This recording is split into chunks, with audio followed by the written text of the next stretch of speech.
when you need to. We can all help to control this virus and get the numbers moving back in the right direction, avoiding local lockdowns here in the Midlands. Mary. Yeah, thanks, David. Advice that bears repeating. Thank you. I look at some of the day's other news now, and 4 men and a teenage boy have been charged in connection with a stabbing in a Staffordshire village. A 19-year-old man was attacked at an address in Great Haywood on Tuesday and is being treated in hospital for stab wounds. 4 men and a boy aged 16 from Stafford face charges of wounding with intent and aggravated burglary. Crowds of onlookers gathered in Rugeley in Staffordshire earlier for the latest phase in the demolition of the town's former power station. The boiler house was brought down in a controlled explosion. Other parts of the site, including the chimney and cooling towers, are due to be demolished at a later date. The site is being cleared for new housing, businesses and a primary school.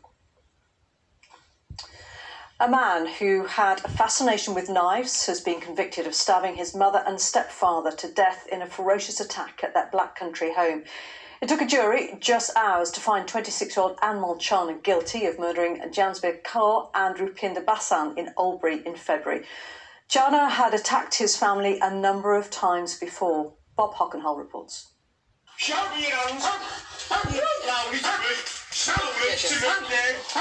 As police arrested Anmol Chana, he told them, "God will judge me."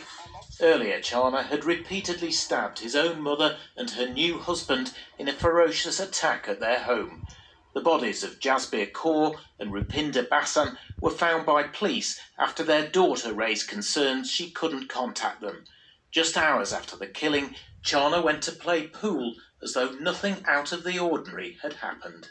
I think it's quite chilling that having murdered these 2 people in cold blood, he then stole money from them, took their car and stole that as well, and then used that money to try to buy a plane ticket to leave the country.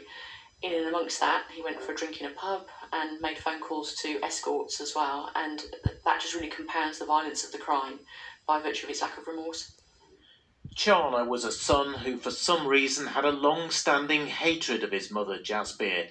Over a decade he'd punched, kicked and beaten her, resulting in the police being called. But Jasbir always refused to give a statement, not wanting to press charges. The police response will now be investigated as part of a domestic homicide review. The Independent Office for Police Conduct is also investigating.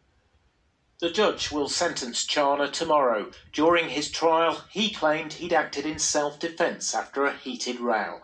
Tonight, his sister said she was sad the couple, who only married last year, had their lives ended so quickly by a son they both dearly loved. Bob Hockenhull, BBC Midlands Today, Birmingham Crown Court. A senior counsellor in Sandwell is facing calls